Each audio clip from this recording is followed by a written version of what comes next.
Hello good morning friends. आज हम start करेंगे एक्सरसाइज 4.4 क्लास 10 की। ठीक है, तो ये सबसे इंपॉर्टेंट एक्सरसाइज है चैप्टर 4 की, बिकॉज यहाँ से तुम्हारा 1 या 2 मार्क्स क्वेश्चन यहीं से पूछे जाते हैं। जैसे 4.3 में मैंने बोला था वो इंपॉर्टेंट है, बिकॉज वहाँ से 3 या 4 मार्क्स नंबर जो मार्क्स क्वेश्चन है वो वहाँ से उस एक्सरसाइज से पूछे जाते हैं, बट इस एक्सरसाइज से 1 और 2 मार्क्स क्वेश्चन यहाँ लिखा जाता है। ठीक है, तो इसमें देखो सबसे पहले स्टैंडर्ड इक्वेशन हमारी क्या होती है, क्वाड्रेटिक इक्वेशन की ax² + bx + c = 0। तो आप तुमने डिस्क्रिमिनेंट पढ़ा था एक्सरसाइज 4.3 में d किसके इक्वल होता है b² - 4ac। d इक्वल होता है b² - 4ac। अब हमें यहाँ पे तीन कंडीशन पढ़नी है, नेचर ऑफ रूट्स के बारे में पढ़ना है। ठीक है, सॉरी, नेचर ऑफ रूट्स के बारे में पढ़ना है। तो यहाँ पे देखो d ग्रेटर देन 0 हो सकते हैं, d 0 के इक्वल हो सकते हैं, d लेस देन हो सकता है 0 के इक्वल। तो तीन जो नेचर है यहाँ पे हम तीन चीजों के बारे में पढ़ेंगे, या तो d 0 से बड़ा हो, या 0 के इक्वल हो, या 0 से लेस देन हो। तो अगर d 0 से बड़ा हुआ तो यहाँ पे क्या होगा, अगर d 0 से बड़ा हुआ तो रूट्स का नेचर कैसा होगा, two distinct real root. Distinct का मतलब है टू डिफरेंट रियल रूट, अलग अलग रियल रूट्स आएंगे।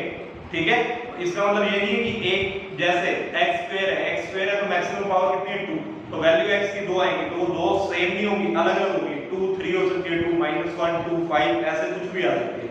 ठीक है, और d अगर इक्वल टू 0 है तो उसका आएगा 2 इक्वल रियल रूट। उसका क्या मतलब है, उसका मतलब है अगर x की पावर 2 है मैक्सिमम, तो जो भी x की वैल्यू आएगी वो दोनों ही क्या होंगी, इक्वल। मतलब अगर x एक 2 है तो दूसरा भी तुमने क्या लिखना है, x = 2 एंड x = 2, वो अभी हम क्वेश्चन में देखेंगे। ठीक है, थर्ड, अगर d लेस देन 0 आ जाता है, d लेस देन का मतलब b² - 4ac की वैल्यू लेस देन 0 आ जाती है, तो क्या होगा, नो रियल रूट, कोई भी रियल रूट नहीं होंगे। इनको क्या बोलते हैं, imaginary roots. No real root, that means imaginary roots. अब देखो तुम्हारा फर्स्ट क्वेश्चन, फर्स्ट पार्ट है। पहले फर्स्ट क्वेश्चन में बोला क्या, देखो उसमें बोला है find the nature of the roots. पहले तो रूट का नेचर निकालो, इफ दे आर रियल, अगर वो रियल है फाइंड देम, उनको फिर फाइंड करके बताओ उस x की वैल्यू को। तो हम पहले का पहला पार्ट देखते हैं। तुम्हें दे रखे 2x² - 3x + 5 = 0, तो यहां पे देखो a की वैल्यू कितनी है 2, b कितना है -3, c कितना है 5। d का फार्मूला क्या होता है, नेचर निकालने के लिए d निकालना पड़ेगा। d का फार्मूला क्या है, b² - 4ac। अब b देखो -3 का स्क्वायर -4ac, a2 c5, -3 का स्क्वायर 9, 4 × 2 8, 8 × 5 40, तो 9 - 40 -31। अब ये -31 0 से बड़ा है छोटा, छोटा, तो d इज लेस देन 0, तो कौन सा रूट आएगा, नो रियल रूट। उसने क्वेश्चन में कहा है अगर रियल रूट एग्जिस्ट करेंगे तो ही x की वैल्यू निकालनी है, क्योंकि जब अगर रियल रूट होंगे जब भी तुम x की वैल्यू निकाल सकते हो। अगर रियल रूट नहीं है, इमेजिनरी रूट आ गए, तो वो 11th क्लास में आएगा, तुम्हारे कॉम्प्लेक्स नंबर्स में पढ़ोगे, वहां पे इमेजिनरी थिंग्स के लिए आयोटा यूज होगा, रूट वाली जो चीज। अगर रूट के अंदर माइनस आ जाता तो वहां आयोटा चीज आएगी, वो अभी तुम्हारे लिए, तुमने सिर्फ रियल चीजों को पढ़ना है। ठीक है, तो अगर नो रियल रूट है तो बस तुमने यहाँ पे ये लिख के छोड़ देना, नो रियल रूट, आगे कुछ फाइंड नहीं करना है। नाउ सेकंड पार्ट देखो, सेकंड पार्ट में था 3x² - 4√3x + 4 = 0। a कितना हो गया 3, b कितना हो गया -4√3, c कितना हो गया 4। अब d का फार्मूला वही b² - 4ac, नेचर निकालना है तो नेचर निकलेगा d = b² - 4ac। b कितना है -4√3, -4√3 का स्क्वायर -4ac, a3 c4, 4 का स्क्वायर 16, √3 का स्क्वायर 3, 16 × 3 48, माइनस का स्क्वायर प्लस तो प्लस 48, 4 × 4 16, 16 × 3 48, 48 - 48 0। तो डिस्क्रिमिनेंट की वैल्यू क्या आ गई 0। सो कैसा नेचर होगा रूट का, 2 equal real root, 2 equal real root. तो इक्वल रियल रूट होते हैं तो कैसे हमें x की वैल्यू आगे फाइंड करनी है, यस। तो फार्मूला क्या होगा, -b ± √b/2a। तो b की वैल्यू क्या थी -4√3, माइनस पहले से, तो minus minus plus, plus minus √d, d की क्या थी 0, 0 का रूट 0, तो ये चीज तो खत्म। 2a, a कितना 3, 2 × 3 6, तो बचा देखो क्या 4√3/6, 2 2 जा 2 3 जा, तो ये आ गया 2√3/3। अब कई बच्चे x की a की वैल्यू लिख देंगे, x की मैक्सिमम पावर देखो यहाँ कितनी है 2, और रूट कैसे हैं, 2 इक्वल रियल रूट, तो वही सेम वैल्यू को तुमने दो बार लिख के दिखाना, तो ये लिखोगे x = 2√3/3, x = 2√3/3। क्लियर है। अब इसका मतलब समझ आया इक्वल रियल रूट का। अब जो इसका थर्ड पार्ट है वो इस कांसेप्ट पे है, टू डिस्टिंक्ट रियल रूट। वहां पे जब तुम d निकालोगे वो ग्रेटर देन 0 आएगा, तो फिर आगे ये फार्मूला लगा के आंसर निकालना। थर्ड पार्ट तुम खुद करोगे, प्रैक्टिस के लिए तुम्हें दे रहा हूं, ठीक है। अब आ जाओ second most important question, most important question है सेकंड का सेकंड पार्ट। देखना सेकंड का फर्स्ट हो जाएगा, अगर सेकंड समझ आ जाएगा। इसने क्या कहा, find the value of k, second question पढ़ो क्या बोल रहा है, find the value of k if this equation has two equal real roots. तो उसने क्या कहा है, k की वैल्यू निकालो। अगर उसने कह दिया इक्वेशन के रूट कैसे, इक्वल रियल रूट, उसने अभी ये चीज बोल दी है, तो बोल दिया तो इसका मतलब b किसके इक्वल है, 0 के इक्वल, ठीक है। बट अभी जो तुम्हें इक्वेशन ऊपर दे रखी है kx * x - 2 + 6, ये स्टैंडर्ड फॉर्म की इक्वेशन में नहीं है, तो पहले इसको स्टैंडर्ड बनाओ। kx * x kx² - 2kx + 6 = 0। अब देखो x² भी आ गया, x भी आ गया, कांस्टेंट भी। अब ये क्या बन गई है, स्टैंडर्ड इक्वेशन। तो इन क्वेश्चनों में ध्यान रखना, पहले स्टैंडर्ड इक्वेशन बना लेना। एक्स्ट्रा क्वेश्चंस में भी कुछ नहीं कर रखा होगा, ऐसे ही अलग से करके दे रखी हुई थी, तो पहले स्टैंडर्ड बनाओ, फिर सिंपल हो जाएगा। कैसे, जो इसका फर्स्ट पार्ट इसीलिए मैंने नहीं करवाया, उसमें स्टैंडर्ड इक्वेशन बनी हुई है, डायरेक्ट यहां से शुरू हो गई थी। अब यहां पे देखो a की वैल्यू कितनी है, k, b कितना है -2k, c कितना है 6। अब तुम्हें उसने क्वेश्चन में बोल ही दिया इक्वल रियल रूट है, तो d की वैल्यू कितनी हो जाएगी, 0। तो d किसके इक्वल होता है, b² - 4ac, तो इक्वल टू 0। d की वैल्यू -2k का होल स्क्वायर, 4, a कितना है k, c कितना है 6, -2k का square 4k square, 4 * 6 24 * k equal to 0। अब ये मत करना, इसको उठा के इस साइड ले जाओ, 24k, k से k को कैंसिल कर दो। अब k की मैक्सिमम पावर यहाँ पे 2 है, तो k की 2 वैल्यू आएंगी यहाँ पे, तो तुम कैसे करोगे मैं तुम्हें बताता हूँ, तुम्हारी बुद्धि।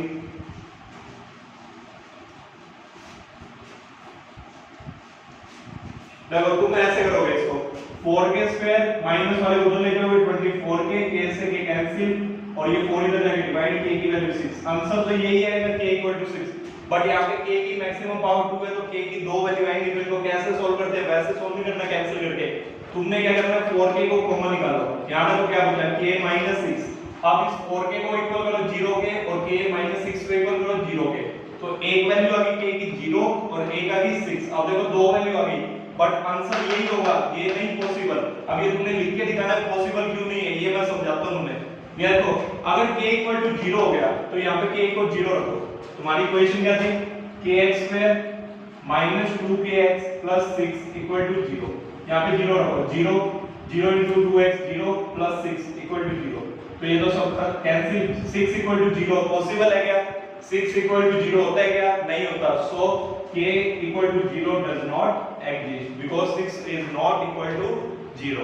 और वैसे भी देख सकते हो, अगर k = 0 हो गया तो क्वाड्रेटिक नहीं रहेगी इक्वेशन, हमने पढ़ा था क्वाड्रेटिक में a ≠ 0। क्लियर है, तो इस पार्ट को ढंग से करना है, और जो फर्स्ट पार्ट है इसको मैं प्रैक्टिस के लिए दे रहा हूं, तुम खुद घर पे ट्राई करो इसको। अब इस तरह का थर्ड क्वेश्चन में क्या कह रहा है, इज इट पॉसिबल, क्या ये पॉसिबल है to draw design a rectangular mango grove. तो उसके लिए उसने कंडीशन दी है, देखो लेंथ है जो ट्वाइस है उसकी ब्रेथ की, और एरिया दे रखा है। अगर वो एग्जिस्ट करते हैं, एग्जिस्ट का मतलब अगर उनके नेचर ऑफ रूट रियल है, तो तुम्हें लेंथ और विड्थ निकालनी है, अदरवाइज वो नहीं निकल पाएगा। तो सबसे पहले उसने कहा है जो लेंथ है वो विड्थ की ट्वाइस है, तो पहले विड्थ को लेट कर लो, लेट किया, ब्रेथ ऑफ रेक्टेंगुलर ग्रो भी x मीटर, तो लेंथ क्या हो जाएगी उसकी डबल। उसने क्वेश्चन में बोला है length is twice the breadth, तो x मान लो ये कितनी होगी 2x। अब उसने क्वेश्चन में दे रखा है एरिया किसके इक्वल है 800। एरिया क्या होता है रेक्टेंगल का, l * b, l यहां पे कितना है x, b कितना है 2x, तो x * 2x कितना हो गया 800। तो 2x² = 800, 2 डिवाइड होगा तो x² = 400, तो x की वैल्यू कितनी आ गई +-20। अब +-20 आई है, तो x कभी -20, विड्थ तो तुमने सुनी है कि कभी माइनस में होती हो, तो माइनस में तो विड्थ वैल्यू होती नहीं विड्थ की और लेंथ की, तो x कितना आ गया 20, तो लेंथ कितनी आ जाएगी तुम्हारी 2 * 20 40 मीटर। इसका मतलब विड्थ तुम्हारी 20 मीटर आ गई और लेंथ कितनी आ गई 40 मीटर। क्लियर है, ये इजी क्वेश्चन है, इसलिए मैं थोड़ा फास्ट करवा रहा हूं। अब तुम देखोगे क्वेश्चन नंबर 4 और फिर 5। पहले देखते हैं क्वेश्चन नंबर 4। क्वेश्चन नंबर 4 में कह रहा है is the following situation possible, क्या ये सिचुएशन पॉसिबल है, अगर पॉसिबल है तो इनकी प्रेजेंट एज निकाल के बताओ। ठीक है, the sum of the ages of two friends, दो फ्रेंड्स की एज का सम दे रखा है, तो सबसे पहले लेट कर लो, हमें नहीं पता, let the age of one of the friends, let age of one of two friends लिख लो, दो में से कोई एक friend be x year and let the age of other friend be y year। अब क्वेश्चन के अकॉर्डिंग चलेंगे। First condition में क्या कह रहा है? फर्स्ट कंडीशन में कह रहा है कि दोनों का सम, दोनों की एजेस का सम किसके इक्वल दे रखा है उसने क्वेश्चन में 20 year. The sum of the ages of two friends is equal to 20 year. तो दोनों का सम करो x plus y equal to 20, equation number 1। Second condition में क्या कह रहा है? सेकंड कंडीशन में कह रहा है 4 साल पहले जो इन दोनों की एज है उन दोनों का प्रोडक्ट दे रखे हैं, किसके इक्वल दे रखे हैं तुम्हें? 48 के। तो 4 साल पहले की एज क्या होगी? 4 years ago. 4 years ago first friend as, जो पहला फ्रेंड है उसकी एज मैं डायरेक्ट लिख रहा हूं, first friend age equal to x minus 4, 4 साल पहले माइनस हो जाएगी, और दूसरे फ्रेंड की अदर फ्रेंड्स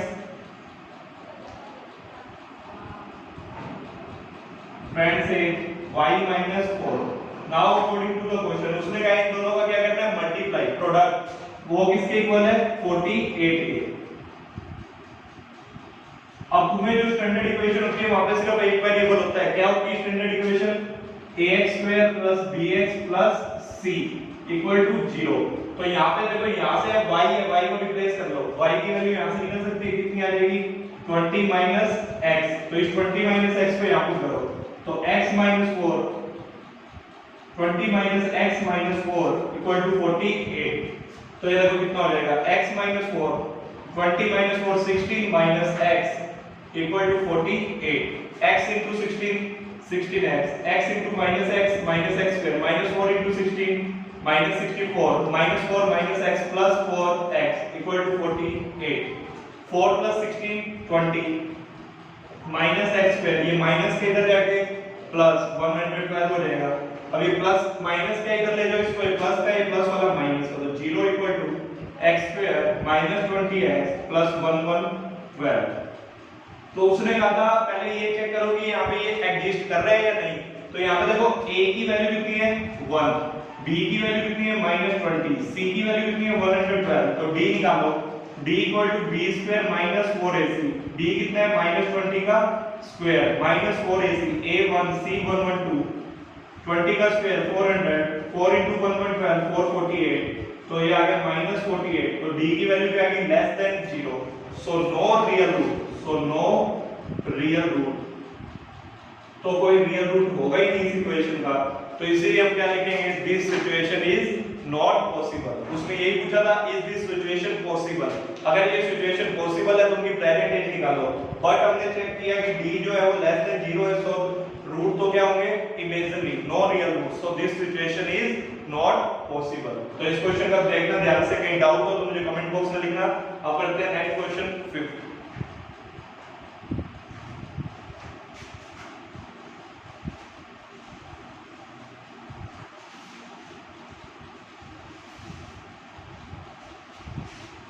फिफ्थ क्वेश्चन में क्या कह रहा है? देखो एक रेक्टेंगुलर पार्क है जिसका पेरीमीटर दे रखा है, एरिया दे रखा है। अगर रेक्टेंगुलर पार्क है तो सबसे पहले, और उसने क्या फाइंड करके बताओ लेंथ और ब्रेड्थ। तो सबसे पहले लेंथ कर लो,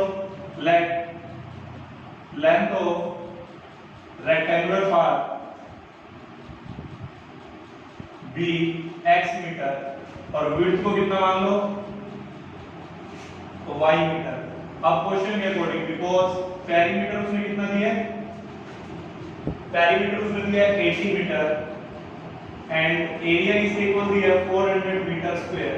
अब पेरीमीटर कितना होता है रेक्टेंगल का? 2 into x plus y, 2 into length plus breadth। तो लेंथ x है, ब्रेड्थ y इक्वल टू 80।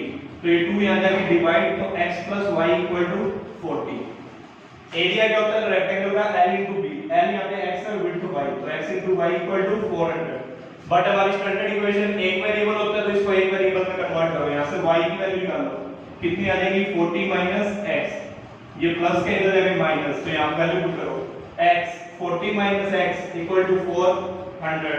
तो 40 into x 40x minus x into x x square equal to 400। ये इधर ले जाओ सारी चीज को, यहां जीरो रह जाएगा, minus x square plus plus का माइनस, और ये यहीं था तो यहीं से अब देखो, अब इसका पहले d निकालो कि ये सिचुएशन पॉसिबल है या नहीं। a 1 है, b -40 है, c कितना है 400। तो देखो d होता है b स्क्वायर माइनस 4ac, मैं लिख नहीं रहा, b स्क्वायर सीधा b स्क्वायर माइनस 4ac, 40 का स्क्वायर 1600, 4 into 400 1600, सो d 0 आ रहा है। तो इसका मतलब यहाँ पे क्या है, 2 equal real roots, 2 equal real root. अब यहाँ पे रूट एग्जिस्ट कर रहे हैं तो वैल्यू निकलेगी, यस निकलेगी। तो कैसे निकालोगे, x equal to minus b plus minus root d upon 2a। तो b की वैल्यू देखो यहाँ पे कितनी है 40, minus 40 minus minus plus root d 0 है तो प्लस माइनस 0 होके 0 हो जाएगा, 2 into a 2 into 1, तो ये कितना आ जाएगा x इक्वल टू 40/2। तो x की वैल्यू कितनी आ गई 20। तो इसको कितनी बार लिखना है तुमने, 2 बार, बिकॉज़ यहाँ पे क्या है 2 इक्वल रूट है, तो x की वैल्यू आ गई तुम्हारी 20 मीटर। तो y कितना आ जाएगा, y यहाँ पे पुट करके देखो, y आ जाएगा 40 माइनस 20, y भी कितना आएगा 20, सो y भी कितना आ गया तुम्हारा 20 मीटर। तो तुम जब लिखोगे, so the length of the rectangular park be 20 metre and the breadth of the rectangular park be 20 metre. तो दोनों ही लेंथ और ब्रेड्थ कितनी कितनी है 20 20, ठीक है, क्लियर। तो ये तुम्हारी एक्सरसाइज खत्म हुई। बट तुम्हें एक बात याद रखना, मैंने सब हमेशा जब भी चैप्टर कंप्लीट करवाया तो उसके एग्जांपल्स जरूर करवाए अगर वो इंपॉर्टेंट है। इस एक्सरसाइज के, इस चैप्टर के एग्जांपल मोस्ट इंपॉर्टेंट है। इस साल बोर्ड में हर एक जो इसके स्टेटमेंट वाले एग्जांपल्स है वो लगभग हर जो सेट है हर डिफरेंट सेट में एक क्वेश्चन आए हुए हैं, तो उनको हम कल करेंगे इंपॉर्टेंट एग्जांपल्स को सारों को, ठीक है। तो आज तक के लिए इतना करो। ऐसे ही चैप्टर 3 के भी हमने इंपॉर्टेंट एग्जांपल सारे किए थे, तो मैं एग्जांपल तुम्हें जितने भी इंपॉर्टेंट है वो सारे करवा दूंगा, जिससे हमारा हर टाइम पूरा चैप्टर प्रिपेयर रहे। ये नहीं कि एग्जांपल नहीं किए सिर्फ एक्सरसाइज की, ऑप्शनल एक्सरसाइज भी सभी की हम कंप्लीट करेंगे, ठीक है। Thank you.